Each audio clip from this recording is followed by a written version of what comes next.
Oh no.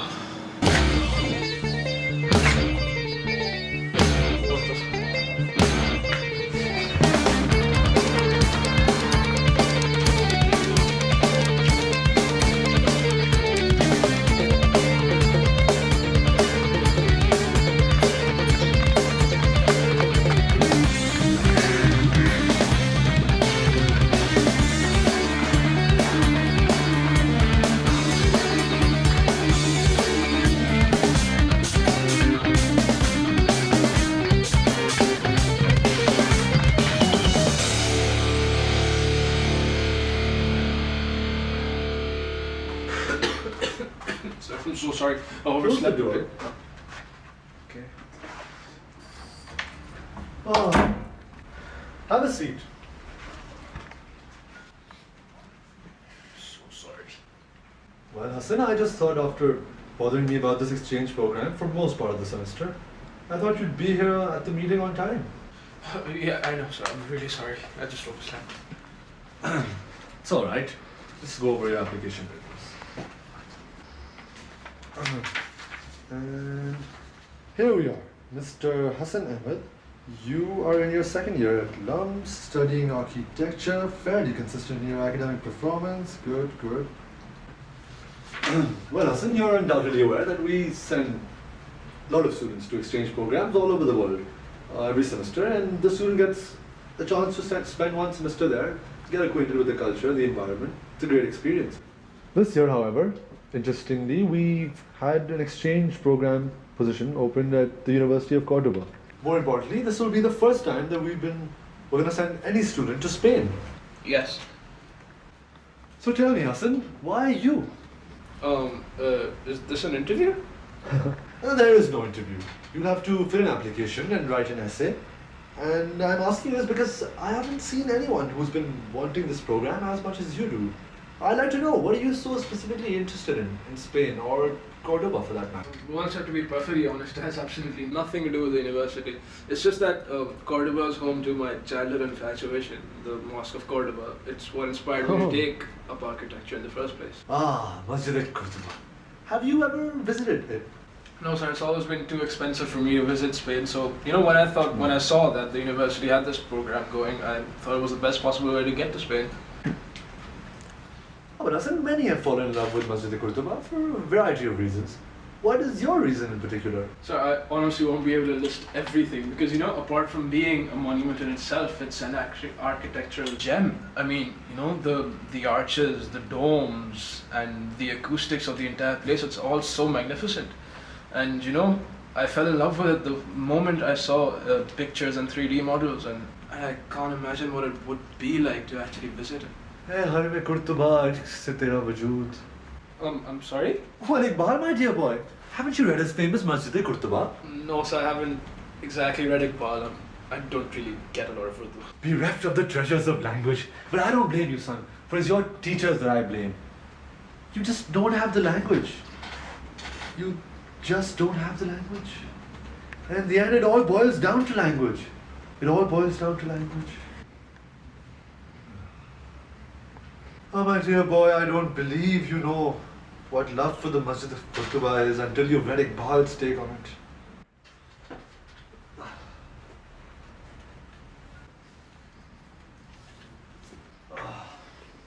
Here you go, son.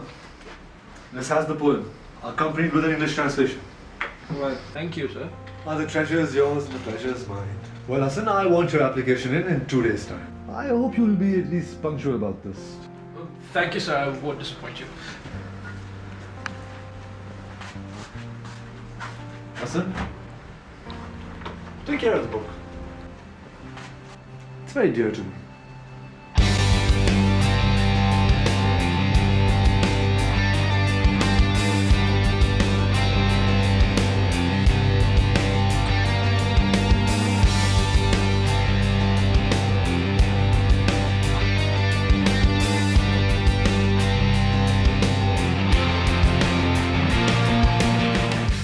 Sounds perfect. Yeah, I know. I just hope it goes well now. I really want this. Come on, don't worry. You'll be able to do well. You know, have you decided what you're writing it on? Yeah. I think I'm going to write on the Mosque of Cordoba. You know, that's the only thing I even know anything about. Well, you should. By the way, Hassan, you know, I've always heard you say the Mosque of Cordoba, but recently I was reading this article and you know, it said the Cathedral of Cordoba. And then there was this interview about this bishop as well, and you know, he also called it the cathedral, and he said, I don't know why people, and he said he didn't know why people, you know, call it the mosque. So, why do you call it the mosque? Yeah, well, you know how history is always written by the victor. They erased every trace of the Muslims from Spain. And now, I doubt those Spaniards even know there were Muslims in Spain. So I don't get it. So is it a mosque or a cathedral then? Well, you see, it's been like a cathedral for hundreds of years. But I mean, they tried to rewrite the history, but obviously they can't rewrite architecture, can they? So, you know, even though they tried. What do you mean? Everything about its architecture is Muslim. Like, even so much so that the things that are built in the Mosque of Cordoba, they've become like iconic of Muslim architecture. When the Christians reconquered Spain, they built a cathedral right in the middle of it. But why would they do that? Well, you know, it was all part of a campaign to make it seem like the Muslims were never there. Wait, you've heard of the Spanish Inquisition, right? Well, yeah, I just didn't know there was an actual Islamic kingdom in Europe. That's because we're taught this childish history that's all black and white, east is east, west is west. I mean, the story of Al-Andalus definitely falls into a grey area.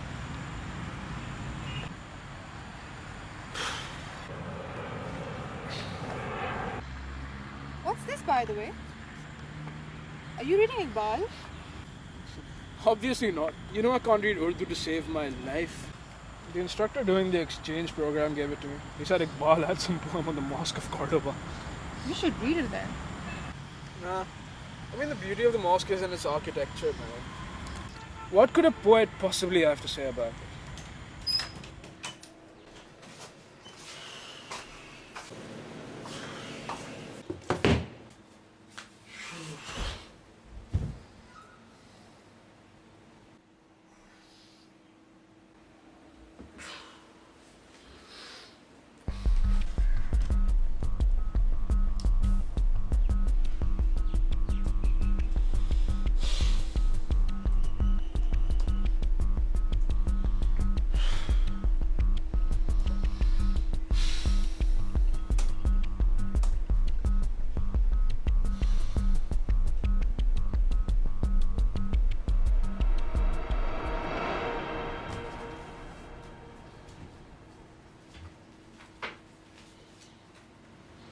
Mosque of Cordoba.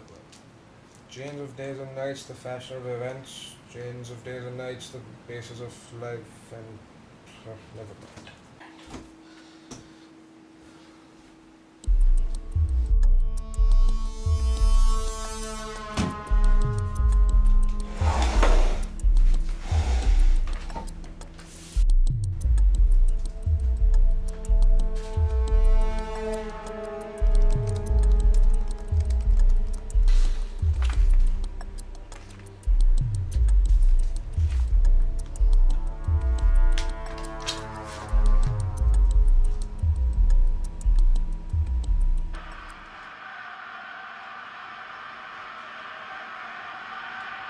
He's taken it away there with a very good tackle.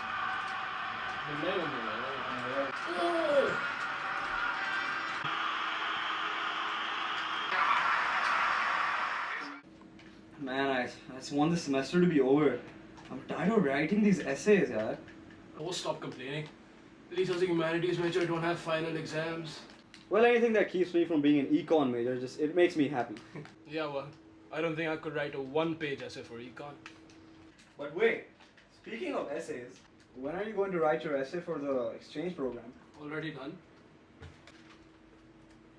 What? When did you submit it? Yesterday.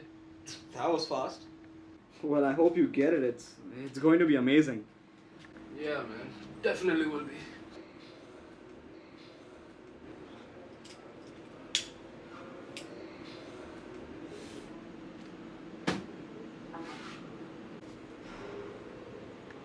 Wait a minute. You are reading Iqbal? Sorry to disappoint you, poetry boy, but I couldn't read any more than 4 lines. I don't know how you get this stuff. How I get it? if you just sat down and properly read through it, you'd be able to absorb what the poet is saying. And then what? I mean, what does poetry actually tell you? I mean, it's going to move you, it's going to teach you how to use language, but what use is it? That's just your problem. You have to approach any poem or any text for that matter on its own terms. It's not going to teach you the biochemistry of love, but it will give you the glimpse or what it feels like to love. Not through a movie or music, but just through words. And as for the real world, there is nothing more real than the experience you get by reading a poem and just letting yourself go. Especially Iqbal, I mean, come on. Maybe someday I'll understand what you mean, but till then, it's all impractical romance to me.